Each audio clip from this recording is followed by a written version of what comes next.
Ce rapport répond à une invitation de la Convention climat des Nations Unies vis-à-vis du GIEC. En fait, l'accord de Paris stipule qu'un objectif d'un maintien du réchauffement climatique à long terme bien en deçà de 2 degrés, voire 1,5 degré.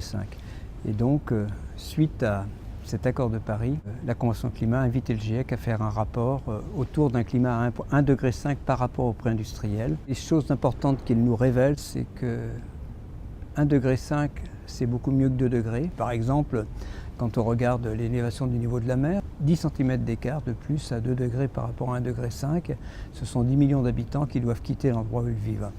Quand on regarde les écosystèmes, ce qui est très marquant, pratiquement, si on va un peu au-delà de 2 degrés, eh bien, les récifs coralliens risquent d'avoir complètement disparu.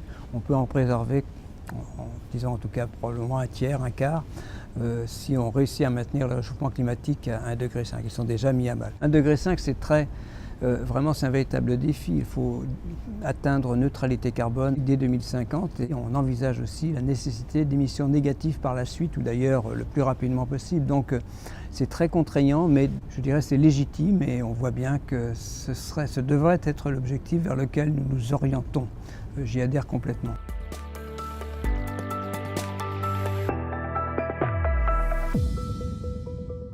C'est scénario 1.5.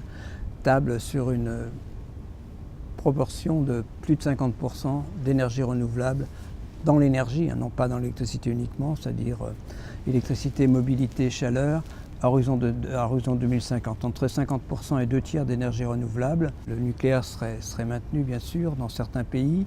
Le charbon descendrait par exemple entre 1 et 7%. Mais même dans ce cas-là, il faut quand même des émissions négatives.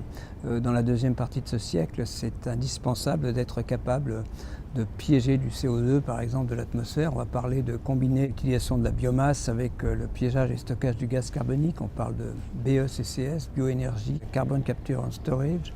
Bien sûr, la reforestation peut jouer un grand rôle. On peut aussi évidemment stocker du carbone dans les sols. Le pompage direct est aussi envisagé dans certains cas, mais disons ça serait assez limité. Donc voilà, il y a des possibilités techniques, mais c'est difficile et on voit bien malheureusement que le retrait des États-Unis va rendre très difficile à la prochaine conférence climat et la discussion qui est celle de la nécessité absolue de remonter l'ambition de l'accord de Paris. C'est très difficile de demander à l'ensemble de ces pays d'augmenter leur ambition si les États-Unis, deuxième pays émetteur, confirment leur engagement, l'engagement de Donald Trump à quitter l'accord de Paris.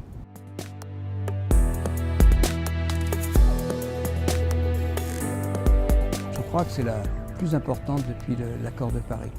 Puisque ce qui devrait être un premier point, c'est pas gagné, ce qui devrait être acté à la COP24, c'est le dépôt des règles qui présideront dans chaque pays à la mise en place des mesures proposées, des engagements. Donc ça va être au cœur. Je dirais que le rapport 1.5 devrait être également, et les aspects financiers sont extrêmement importants. Il faut absolument que les pays développés tiennent leurs promesses de mettre à disposition des pays en voie de développement 100 milliards de dollars chaque année pour permettre aux pays en voie de développement de lutter contre le réchauffement climatique et de s'y adapter. Et ça, c'est essentiel. Et là aussi, c'est plus difficile avec le retrait des États-Unis, évidemment, de tenir cette promesse. Mais si elle n'est pas tenue, eh bien, on comprend que les pays en voie de développement auront du mal à faire des efforts, alors qu'il faut qu'ils fassent des efforts. Si les pays en voie de développement se développent très largement sur l'utilisation des combustibles fossiles, eh bien, nous aurons collectivement perdu la bataille pour le 1.5 et même pour le 2 degrés.